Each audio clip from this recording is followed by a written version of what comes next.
مہینہ ہے، رمضان اللہ کا مہینہ ہے، شعبان و شاہد، شعبان میرا مہینہ ہے۔ نبی کی حدیث کا چھپا ہوا راز سمجھ میں نہیں آیا کہ رجب امیر المومنین کا مہینہ سمجھ میں آتا ہے کہ 13 رجب کو اللہ کے گھر میں اللہ کے چہرے کی نقاب کشائی ہوئی تھی۔ یہ سمجھ میں آتا ہے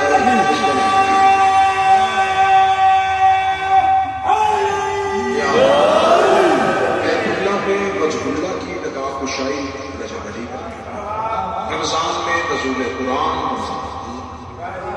شعبان میں نہ نبی کی آمد ہے، نہ نبی کی شہادت ہے، نہ نبی کی بعثت ہے، نہ نبی کی ہجرت ہے، نہ نبی کی معراج ہے۔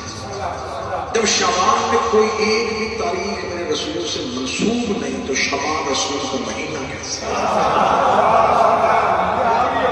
رسول نے ربیع الاول کو اپنا مہینہ نہیں کہا، رسول نے رمضان کو اپنا مہینہ نہیں کہا، رسول نے شعبان کو اپنا مہینہ کہا۔ جہاں تک مجھے خیرات ملی ہے مجھے تو یہی سمجھ آیا ہے کہ رسول نے شعبان کو اپنا مہینہ اس لیے کہا ہے کہ اس مہینے میں ایک محمد کئی بار آیا ہے۔ شہزادی نے ہاتھوں کو سوچا، ایک ہی محمد کئی بار بار بار آیا۔ مولانا حسین سے کہتے ہیں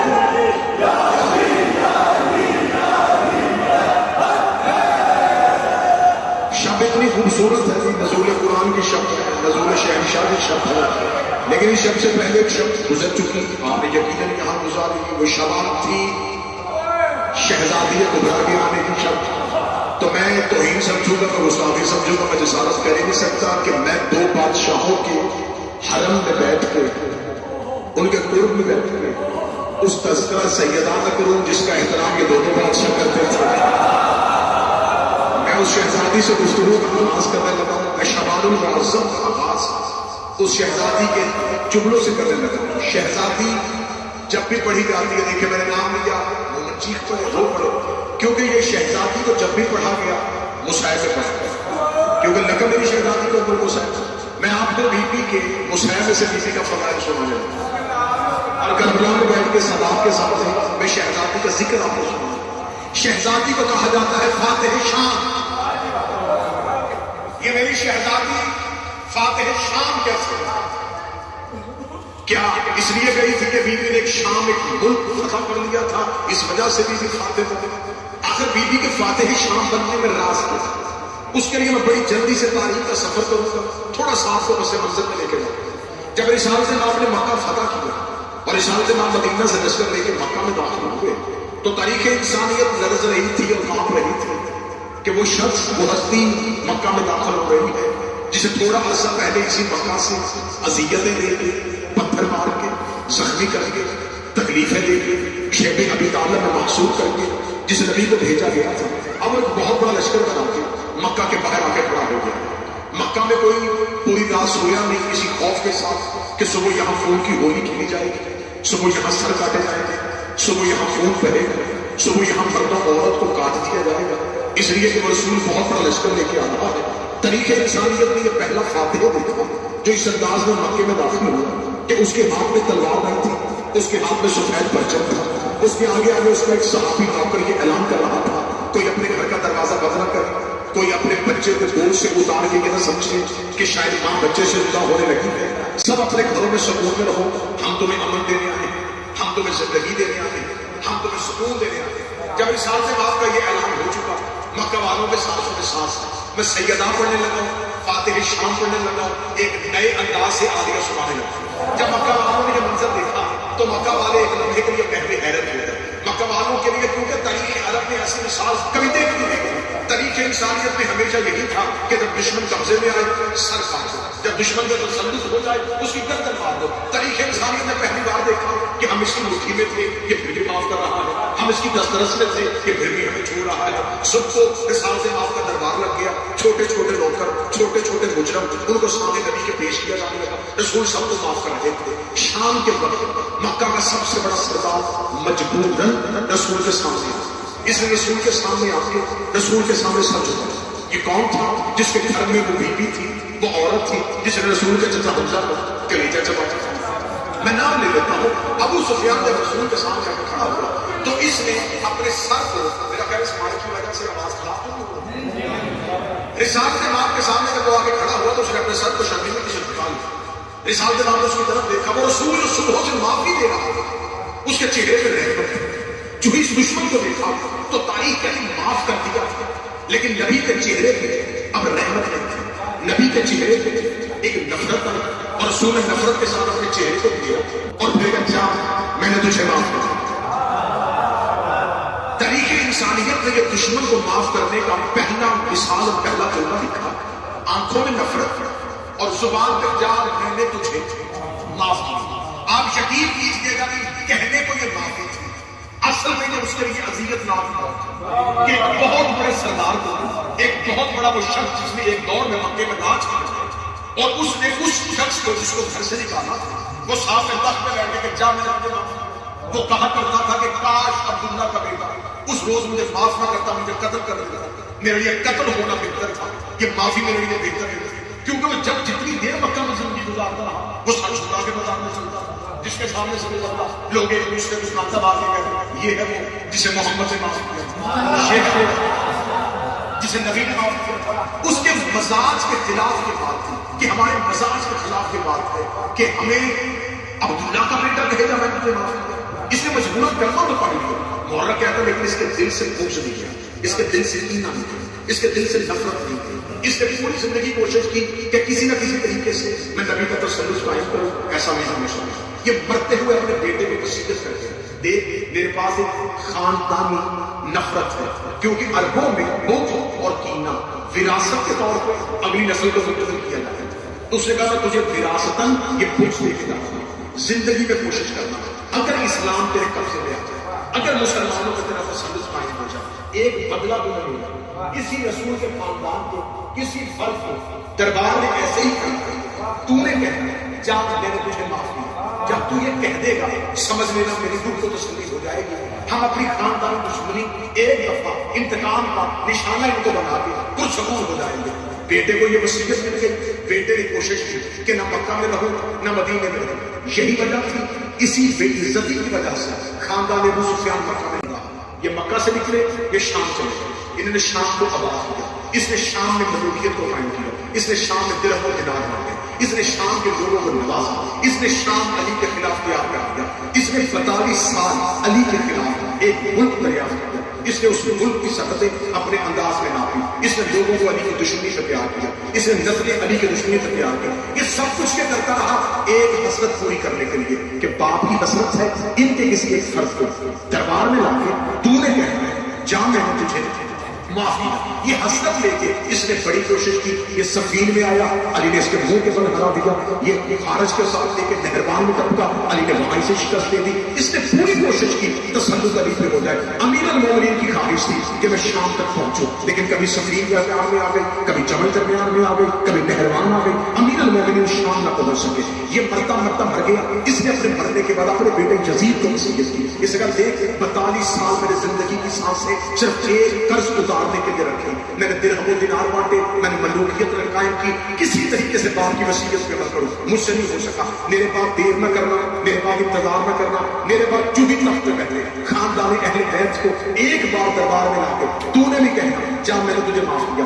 یہی وجہ تھی اس یزید ملعون نے تخت پہ بیٹھتے ہیں سب سے پہلا کام کیا اس نے حسین مولا سے بیعت کا مطالبہ کر دیا. جو ہی اس نے حسین، اب اس پس منظر کو سمجھانا اس لیے مجھے مقصود ہے کہ مجھے فاتح شام پڑھنا ہے، مجھے علی کی بیٹی کا منفرد آپ کے سامنے مقام پڑھا. جب اس نے کہا کہ ایک انداز میں ایسے کروں، اس نے مولا حسین سے بیعت کا مطالبہ کیا. مولا حسین نے انکار کیا. کریم کربلا 28 سے مدینہ سے نکلے، مولا حسین نے مکہ میں بدے احرام توڑے. مولا حسین چلتے چلتے کربلا پہنچ گئے. اس نے لشکر پہ لشکر فوجیں بھی فوجیں کربلا میں بھیج دی. حسین گرفتار نہ ہوئے، حسین وہیں پہ سو گئے. جب حسین مولا شہید ہو گئے، اس نے اپنی 9 لاکھ کی فوج کے سردار کو حکمن یہ پیغام کہا تھا کہ حسین کا ہر کوئی قتل کر دینا، ایک بیٹا بچا کے لانا ہے، حسین کا ایک فرزند بچا کے لانا ہے تاکہ میں اس سے اپنے باپ اور دادا کی وصیت کے مطابق بدلہ لے سکوں. ایک بیٹا بچا کے لانا ہے. یہی وجہ تھی انہوں نے مولا اصغر شہید کیے، حسین کا کمشن شہید کیا، مولا سید الصالحین کے تھا یہ نہیں پہنچے، اس لیے یزید کا حکم تھا حسین کا ایک بیٹا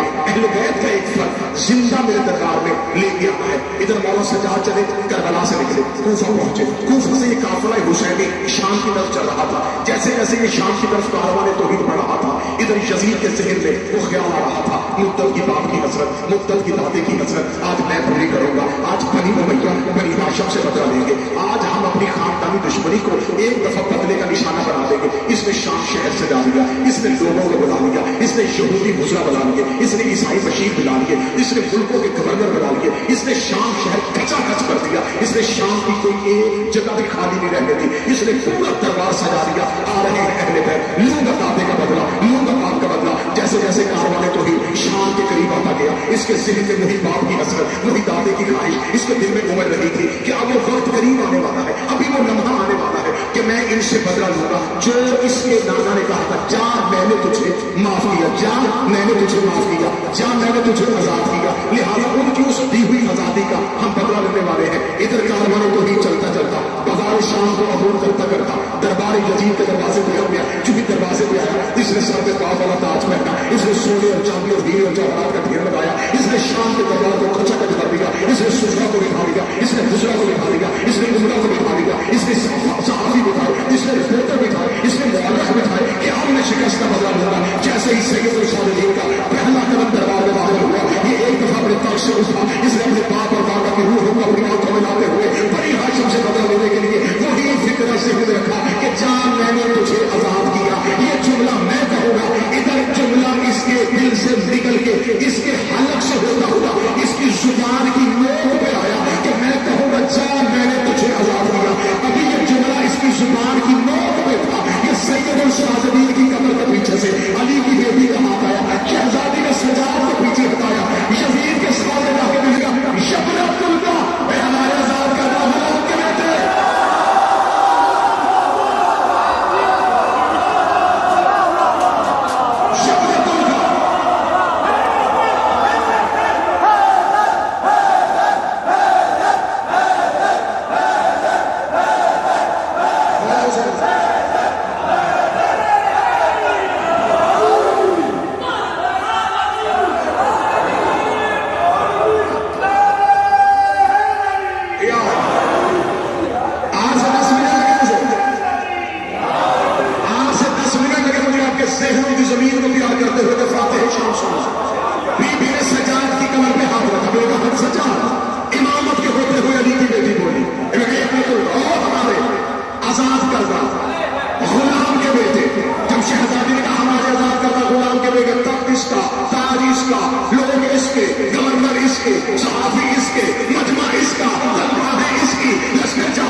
شہزادی اپنے لہجے میں نہیں بولی،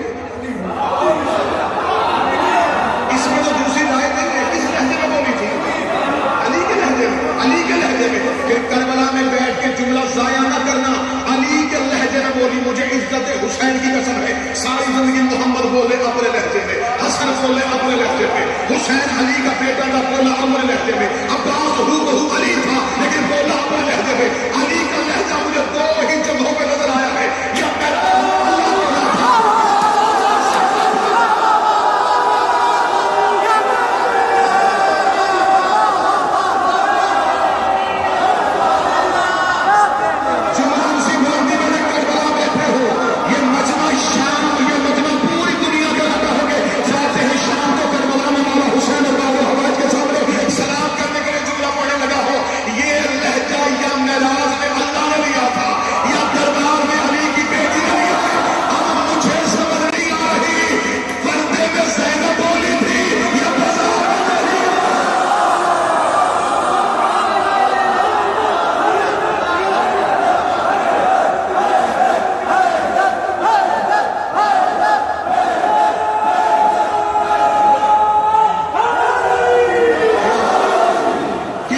بابا کے لہجے میں، کیونکہ جو سامنے بیٹھے تھے رسول کے لہجے میں کیوں نہیں بولی، مولا حسن کے لہجے میں کیوں نہیں بولی؟ کیونکہ یہ جو سامنے بیٹھا تھا ان امویوں کو دشمنی محمد رسول اللہ سے نہیں، ان کی گھٹی میں علی کی دشمنی، ان کے گھر کا ہر بندہ علی نے مارا تھا، دلوں میں علی کی دشمنی لے کے بیٹھے تھے یا بی بی علی کے لہجے میں بول پڑے؟ میں بتاتی ہوں اس کے دادا کو میرے نام میں آزاد کیا تھا، لوگوں نے کہا یہ بیوی کون ہے؟ فرمایا یہ نہیں بتائے گا، میں بتاتا ہوں، ہم ہیں اہل بیت نبوت، وہی آتی ہے ہمارے گھر میں، فرشتہ اترتا ہے ہمارے دروازے پر، والناس ہماری دہلیز کا نام ہے، کوثر ہمارے گھر کے پول کا نام ہے، قل اعوذ برب الفلق ہمارے بھائیوں کے تعویذ کا نام ہے، اللہ نے ہمارے گھر میں نبوت اتاری ہے، اللہ نے ہمارے گھر میں امامت اتاری ہے، اللہ نے ہمارے گھر میں ولایت اتاری ہے۔ ابھی بی بی اللہ کی حمد پڑھ رہی تھی، رسول کی رسالت پڑھ رہی تھی، بابے کی ولایت پڑھ رہی تھی، حسن کی کرامتیں پڑھ رہی تھی، حسین کی عزتیں پڑھ رہی تھی، بی بی ابھی صرف اپنا خاندان پڑھ رہی تھی، یا لوگوں نے یزید کی طرف دیکھا کہ تو نے اس کو قید کیا ہے، تو نے اس کے ہاتھ میں رسیاں پہنائی ہیں، اور یہ تیرے دربار میں تیرے بدلا تیرے مشینوں کے سامنے کھڑی ہو کے اپنے خاندان کے اتنے شرف بیان کر رہی ہے، تو بھی بتا تو کس کا بیٹا ہے؟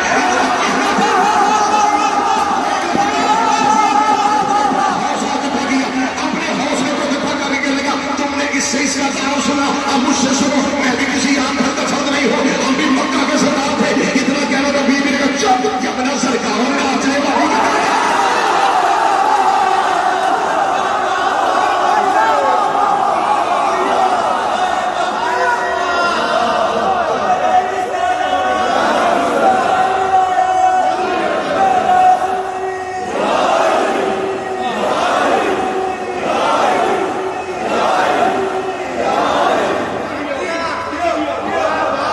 تشریف فرمائے میرے برادر قبلہ جوید الحسن یا پڑھا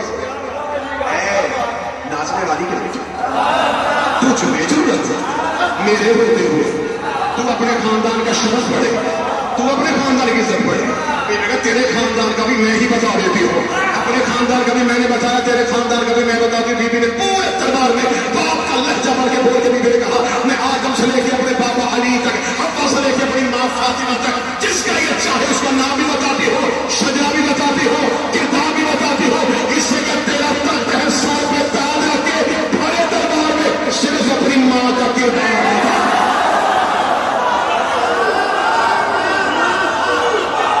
یہ جوہروں میں پانی پینے والے، یہ جنگلوں میں رہنے والے، یہ بتوں کی پوجا کرنے والے، یہ پتھروں کے آگے سجدہ کرنے والے، یہ مکہ کی گندگیاں کھانے والے، یہ ہم سب کا مطلب ہے کہ ہم کون بول رہی تھی شیر بن کے علی دربار میں ہوں کا عالم تھا، تخت اس کا، تاج اس کا، دنیا اکٹھی کی تھی اس نے، لوگوں کو دعوتیں دے دے کے بلایا تھا اور ذلیل ہو رہا تھا۔ جو ہی شہزادی بولنا شروع ہوئی، لوگوں نے اس کی تصدیق تو بھی تو کچھ بول، اس نے کہا میں بتاتا ہوں، سن علی کی دیکھ جب تیرے نانا کے پاس مکہ فتح ہوا تو کیا میرے دادا نے تیرے نانا کے اختیار کو نہیں مانا؟ اگر مانا تھا تو کل اگر ہم نے تمہارے اختیار کو مانا تھا، ہم نے محمد رسول اللہ تو آج جو میرے پاس تخت اور تاج ہے یہ بھی اللہ کا دیا ہے۔ اگر اللہ نے آج خلافت مجھے دی ہے تو تم اہل بیت میرے اختیار کو نہیں مانتے۔ اس نے جملہ کہا اور دربار میں لوگوں نے کہا بات تو ٹھیک ہے، جب ان کے دور میں انہوں نے ان کے اختیار کو مانا تو یہ کیوں نہیں مانا؟ شہزادی دربار میں کہتی کیا کہا تم نے؟ کہتا آپ لوگ میرے اختیار کو نہیں مانتے، میں نے کہا شور بولو مجھے بول، اس نے کہا علی کی بیٹی تم لوگ میرے اختیار کو کیوں نہیں مانتے؟ بیوی کرنے کی آواز آ رہی تیرے دربار میں گھوڑوں کے سنگوں کا شور ہے،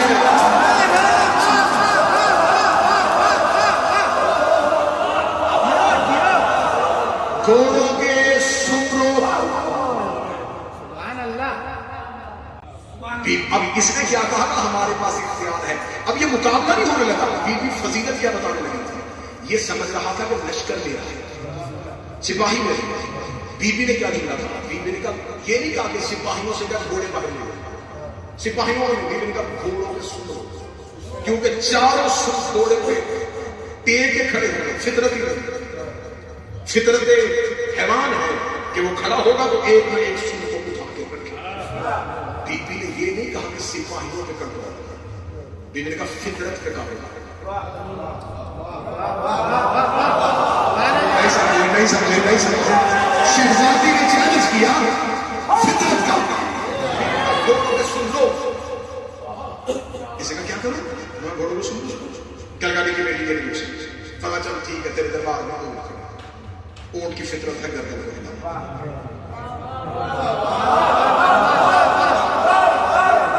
اب تم کربلا بیٹھ کے بھی چپ ہو کے سنو. اتنے لمبے سفر کا فائدہ یوں گھنٹیوں کا شور آ رہا ہے. یہ نہیں کہ ان کا دن گھنٹیاں روکو، اونٹوں کی گردن روکو. عادتیں بدلتی ہیں، فطرتیں نہیں بدلتی. مجھے میرے بھائی نے جملہ کہہ دیا تو پھر میں جملے کو آگے بڑھاؤں. علی ہماری عادت کا نام نہیں، علی ہماری فطرت کا نام ہے.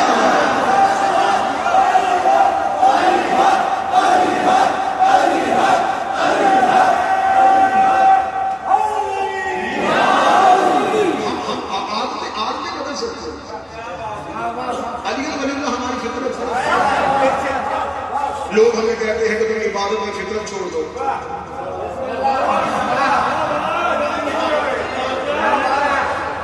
علی ولی اللہ ہماری فطرت کا نام ہے.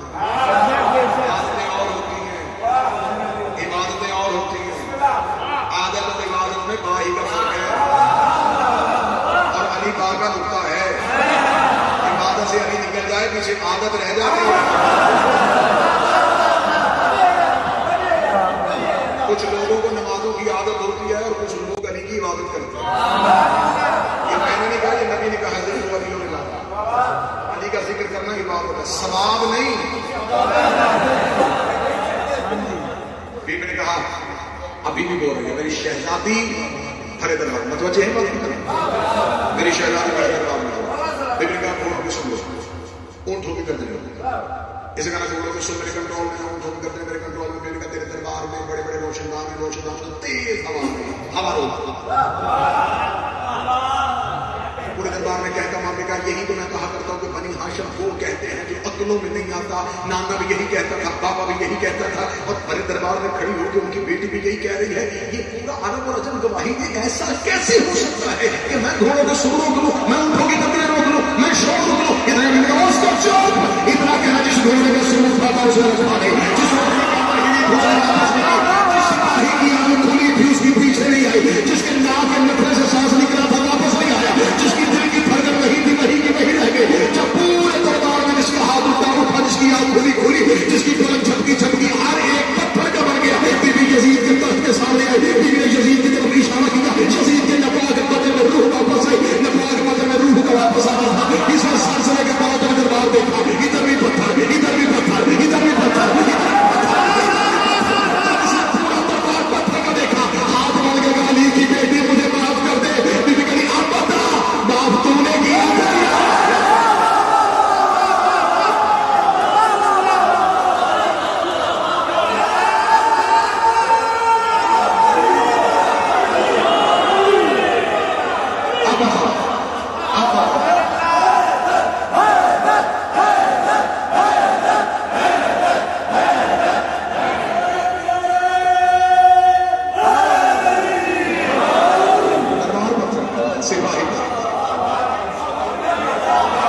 بڑی خوبصورتی سے سنا. اگلا جملہ میرا نہیں ہے، میں کربلا کی دھرتی پہ جنت معلا پہ عرش بری میں بیٹھ کے کہہ رہا ہوں.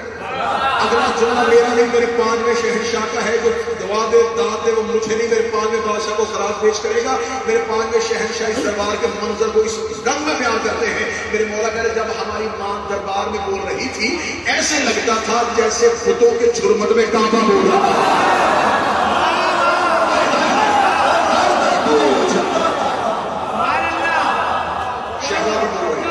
تخت اس کا، تاج اس کا، سپاہی اس کے، لشکر اس کا. اب بول رہی ہے علی کی بیٹی. بی میرے خاندان اللہ کی حمد، نبی کی نبوت، علی کی ولایت، بی بی اپنے خاندان کی عزت بڑھ چکی ہے. جب بیوی پورے دربار میں یوں گرج رہی تھی علی کی آواز، یوں دربار میں گرج رہی علی کے نیچے، اس نے اپنے سپاہیوں سے کہا علی کی بیٹی ایسے چپ نہیں ہوگی، میں سوال کروں گا یہ جواب دے دے گی، میں جواب دوں گا یہ لاجواب کر دے گا، کچھ کرو کہ علی کی بیٹی کا لہجہ خاموش ہو جائے۔ ایک نے کان میں آ کے کہا ایک ہی طریقہ ہے، اذان شروع کرو، یہ احترام اذان میں خاموش ہو جائے گی۔ ادھر مؤذن نے کہا اللہ اکبر، بی بی نے اپنے لبوں کو بند کیا، بی بی نے بند کر کے کہا بے شک تیرا ہی چلا ہے، اس نے اشہد ان لا الہ الا اللہ، بی بی نے کہا تیرا دعویٰ ہے دلیل ہم ہے۔ ادھر مؤذن کی آواز اشہد ان محمد رسول اللہ، علی کی بیٹی یزید کے سامنے جرأت ہے تو اپنے دادا کا نام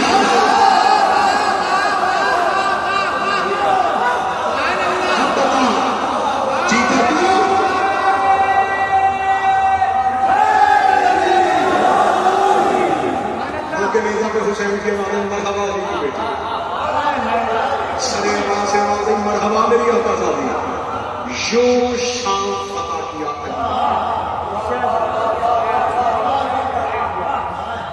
آپ کیا سمجھتے ہیں کہ بہن بھائی کے ساتھ گئی تھی؟ شریکہ کو حسین گئی تھی۔ میں شہزادی کی عزت سارا کچھ تقریر بھی نہ کروں، ایک جملہ پڑھ کے خاموش ہو جاؤں تو اسی پہ ہی مومن سر سجدے میں رکھ دے تو کیا کمال فرمان ہے شہزادی کا۔ اتنی بڑی فضیلت ہے شہزادی کی کہ ایک دور میں 5 امام اس سے مشورہ کرتے تھے۔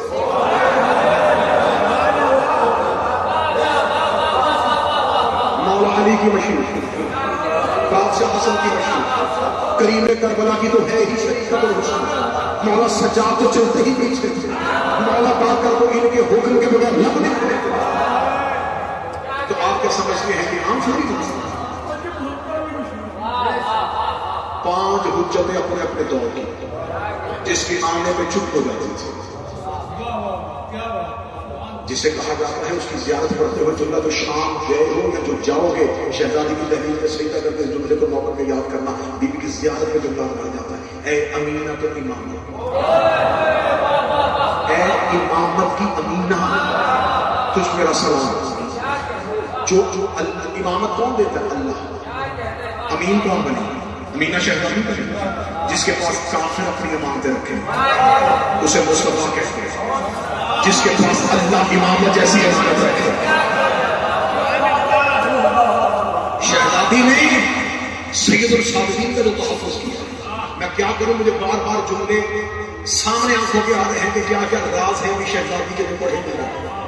میں نے پہلے کہا تھا کہ مجھے مشاعر میں سے شہزادی کا خیال نکالنا، اپنے جذبات پہ قابو رکھیے گا ورنہ تقریر یہی کو روکنی پڑے گی۔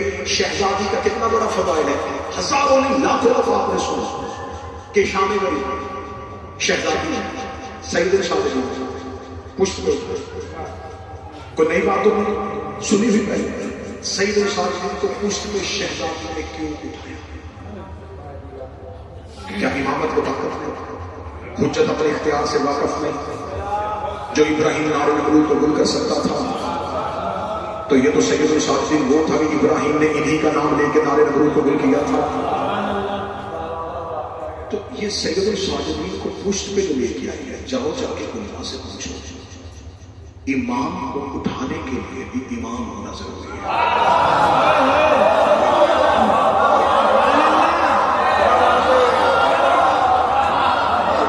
عصمت کا وزن، عصمت کا وزن، عصمت کا وزن، امامت کا وزن سوائے امامت کا تعلق ہے۔ میں مثال دیتا ہوں، رسول مکہ میں آ کے خانہ کعبہ کو بتوں سے پاس کرتا، رسول نے علی کعبہ کو بتوں سے پاس، رسول اپنے شان میں چھپا، اتنا کہنا لگا صحابہ آگے بڑھے، رسول کہا یا رسول اللہ اٹھیے، یہ کیا ہو سکتا؟ بزرگ کہنا یہاں لا الہ الا اللہ لکھا، یہاں محمد رسول اللہ لکھا، اٹھانا ہی ہے نا، تو ہم حاضر، ہم اٹھاتے ہیں۔ فرمایا تم میں سے کوئی بھی اپنے شان علی کے سامنے جھکا نہیں سکتا، کیونکہ امامت کا بوجھ سوائے نبوت کے کوئی نہیں اٹھا سکتا۔ امامت کا بوجھ، امامت کا بوجھ، امامت کا بوجھ سوائے نبوت کے کوئی نہیں اٹھا سکتا۔ شام غریب علی کی بیٹی نے سجاد کو پشت میں اٹھا زمانے کو بتایا تھا، یہاں پھپھی بن کے نہیں حجت بن کے کھڑے تھے۔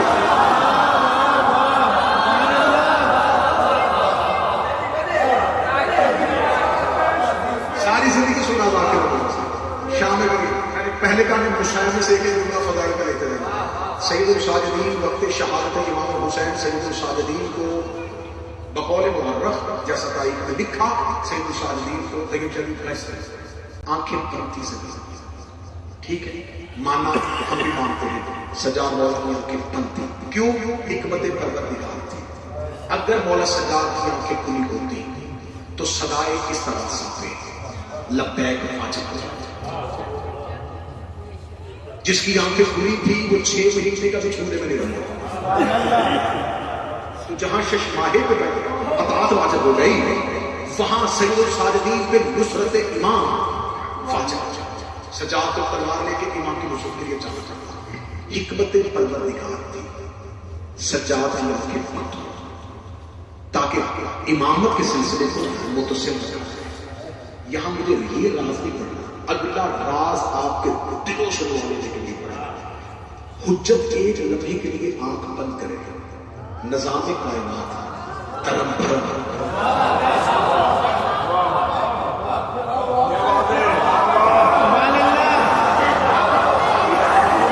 امام کی حیثیت رسول کی حدیث کے مطابق چکی پہ پاٹ ہوتے ہیں چکی جو بزرگوں نے اس کے اندر ایک کیل ہو اس کیل کو نکال دیا جائے تو دونوں پاٹ ہوتے رسول نے فرمایا یہ زمین اور آسمان چکی کے دو پاٹ حجت اس کا اس میں سے اگر حجت کو نکال دیا جائے آسمان زمین پہ آسمان اور زمین کے نظام کو اس میں روکا ہوگا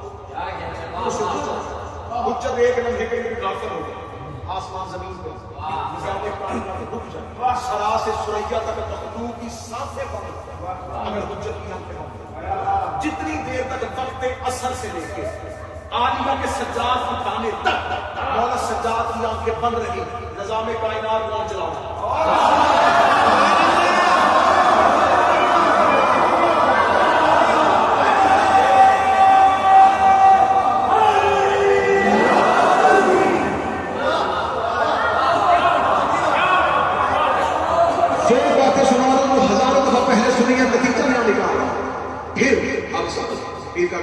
مولا سید الساجدین کو جگایا کسی بی بی شہزادی نے خود کاندھا پکڑ گیا اور فوراً ایک سوال کیا آگ میں رہنا یا بائیں جانا یہ تھا بی بی کا اعلان کرنا کہ یہ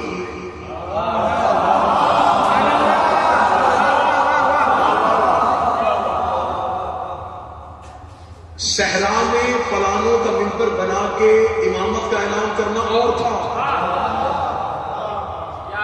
جلتی ہوئی چاروں طرف شہادت حسین سے لے کے سجاد مولا کی بیداری تک حجت الہیہ بن گئی نظام کائنات کی کنٹرولر رہی ہے کی بیٹی جو ہی سید الساجدین کو اٹھایا نظام کائنات سجاد کے حوالے کیا اور فوراً مسئلہ پوچھ کیا تاکہ امت بھٹک نہ جائے کہ امامت کدھر گئی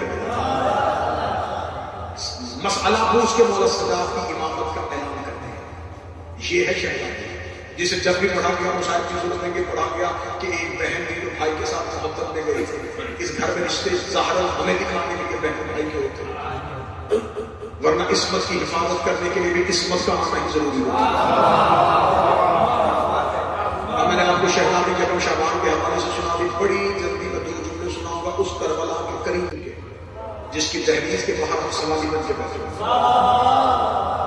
آج ہم نے سے ہر کوئی سوالی بن کے آیا میں پھر جیسے عالیہ ایک نئے انداز میں پڑھی مجھے وہی پرانا حسین ہوگی آپ کو سنا ایک نئے انداز سے کریم کربلا آپ کو سناؤں گا اور آج کے جشن میں ثابت کروں گا کہ حسین صاحب نے ہمیں خیرات میں کیا ادا کیا ہے وہ خیرات آپ کے اندر سے نکالوں گا اور آپ کو سلام کر دوں گا آپ نے ساری زندگی علماء ذاکرین خطبہ سے سنا کہ مولا حسین سے مطالبہ ہوا اکثر اپنے پڑھ جاتے ہیں کہ حسین بیعت کا انکار کر دیا کیونکہ یزید فاسق فاجر بے نمازی تھا یزید تہجد گزار بھی ہوتا حسین پھر بھی بیعت کر اس نے مطالبہ بیعت کر دیا کریم کربلا نے انکار کیا کیا کہہ کے انکار کر دیا گھر دربار میں ہم نہیں ہیں اب جسے تحت التفسیر میں یا عرفان سننے کی عادت ہے یا جو ادب کے گوشوں سے واقف ہو وہ ذہن نہیں کریم کربلا میں 26 رجب کو دربار میں کھڑے ہو کے ایک لفظ نہیں یہ جرت حسین اس سے پہلے انبیاء نے لوگوں کو ہاں کہنے کا سلیقہ تو سکھایا تھا، نہیں کہنے کا سلیقہ کوئی نبی سکھانا نہیں۔ ہر نبی نے امت سے کہا میری اطاعت کرو، انہوں نے کہا ہاں اللہ ہے، ہاں جنت ہے، ہاں جہنم ہے، ہاں۔ لیکن جب سامنے طاقتور آیا، ہر امت نے نبی سے کہا اس کا مقابلہ تو نے کرنا، ہم نہیں کریں گے۔ امتوں کو ہاں کہنے کا طریقہ آیا، نہیں کہنے کا سلیقہ نہیں آیا۔ حتیٰ کہ میرے نبی نے انسانیت کو زیور انسانیت سے آراستہ کیا، لیکن ہر میدان میں کھڑا ہو کر نبی بلاتا رہا، سوائے علی کے کوئی سامنے نہیں ہے، اس لیے کہ انسانیت کی تعمیر ہی نہیں ہوئی تھی۔ انسانیت کی اس انداز میں کسی نے ترقی نہیں کروائی تھی کہ کبھی کسی بادشاہ کے سامنے کھڑے ہو کے نہیں بھی کہتے۔ انسانیت یہ سمجھی تھی کہ طاقتور کو نہیں کہنا صرف امام یا نبی کا کام۔ مولا حسین نے دربار بلاؤن میں کھڑے ہو کر نہیں، یہ نہیں لا الہ کا زیور۔ میں نے پہلے کہا سروں سے کچھ باتیں گزریں گے، کچھ دلوں کے اندر جائیں گے۔ مجھے جن کے سروں سے گزر جائیں ان کی پرواہ نہیں، جن کے دلوں میں رک جائیں وہ آنکھیں میری طرف رہنا۔ یہ نہیں توحید کا زیور، کیونکہ خدا نے کہا تھا لا الہ، نہیں کوئی معبود سوائے اللہ۔ یہ سب سے پہلے نہیں اللہ نے کہا۔ میرے مالک اپنا آپ بنوا نہیں کیوں کروا رہا ہے؟ فرمایا نہیں، پہلے نہیں کہو پھر ہاں کرو، پہلے انکار کرو پھر اقرار کرو۔ جو چپ ہے پھر خدا نے ہمیں تہذیب دی، پہلے تبرہ کرو پھر تبرہ کرو، پہلے جھوٹوں کو لعنت کرو پھر سچے کی کبریائی کا اعلان کرو۔ لا پہلے کہو الا اللہ بعد میں کہو۔ یہ توحید کا زیور تھا۔ حسین نے توحید سے کہا، حسین نے کہا آج تو کہتا ہے اللہ، آج حسین کہتا ہے۔ حسین نے کہا لا، جب حسین نہیں کہہ کے دربار سے نکلے، مولا حسین نے یہ نہیں بنی ہاشم میں نہیں مانگی، خاندان اہل بیت میں نہیں مانگی۔ حسین 28 رجب کو مدینے سے نکلے۔ اب جملہ وہ سفر کرنا ہے جس میں ادب کے ساتھ 28 رجب کو مدینے سے نکل کے 2 محرم کربلا پہنچتے حسین کی نہیں 72 لوگوں نے خرید لی۔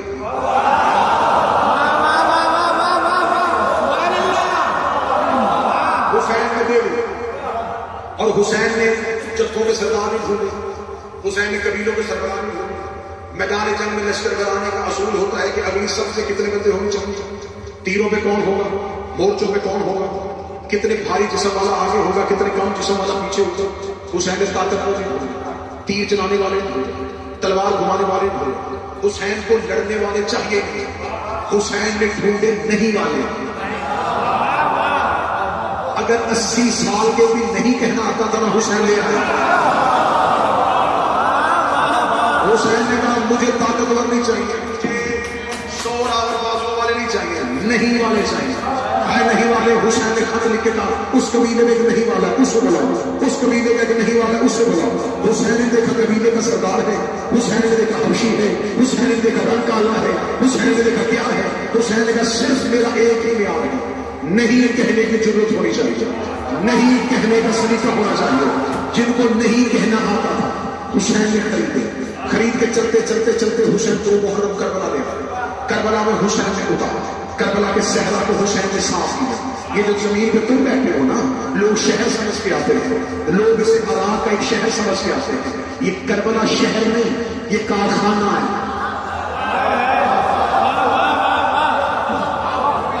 میں جملہ تب تک دوں گا نہیں جب تک وصول کرنے والی آنکھوں میں مجھے ولایت کا نور نظر نہ آیا۔ حسین یہ کربلا شہر نہیں، یہ کربلا کارخانہ ہے۔ جو اردو ادب سے واقف ہوگا جملہ، حسین انسان ساز کاریگر ہے۔ حسین ہے انسان ساز کاریگر۔ انسان ساز کیا ہوتا ہے؟ برتن ساز وہ ہوتا ہے جو برتن بنائے۔ حسین ہے انسان ساز کاریگر، کربلا ہے کارخانہ۔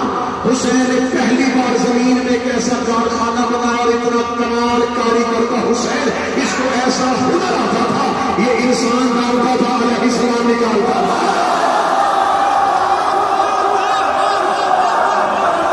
یہ انسان ڈالتا تھا، یہ علیہ السلام نکالتا تھا۔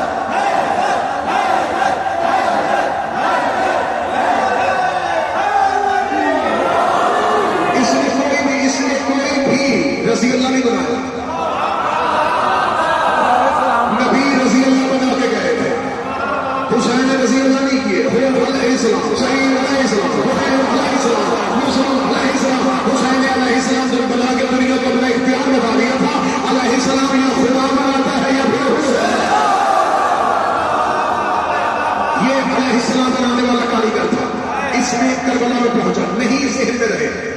کا جسر ختم کروں گا نہیں. تبرک سمجھ کے 3 شعبان کی شب یہاں سے حسین کے خلاف لے کے جانا. کریم کربلا نے اپنے نوکروں کو نہیں کہنے کی تہذیب سکھائی. انہیں نہیں کہنا ہے. حسین نے کب تنہائی میں لے آئے. اب ذرا دیکھو تو صحیح, نہیں پہ پکے ہیں کہ نہیں, نہیں پہ پکے ہیں کہ نہیں. حسین کا اچھا 7 مرتبہ پانی پانا پیاس. حسین کا اب دیکھتا نہیں پہ ہیں کہ نہیں.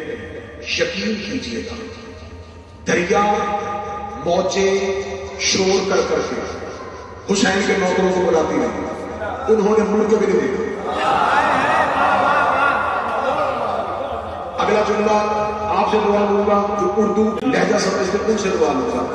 دریا حسین کے نوکروں کے سامنے شرم شرم کے گزرتا ہے.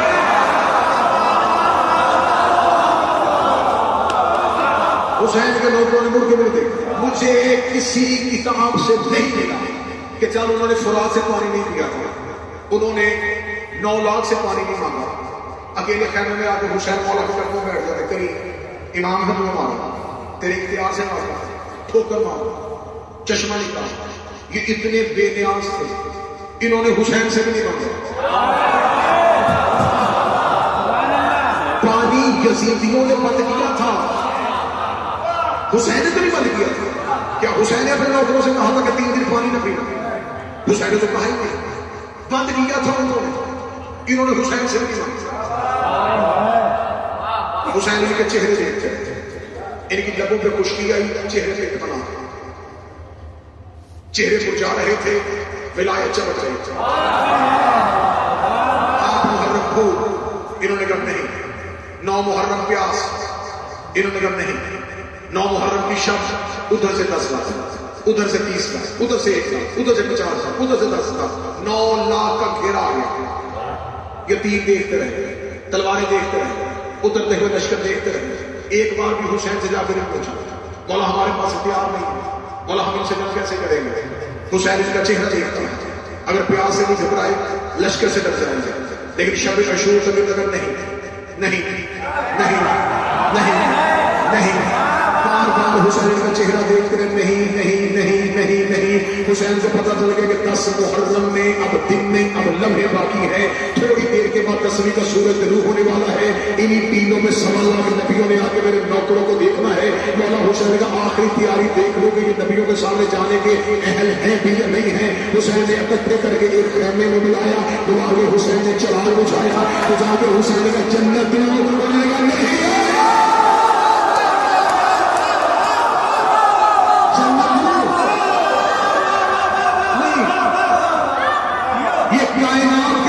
لوگ تھے جو جنت سے بھی خریدے نہیں گئے.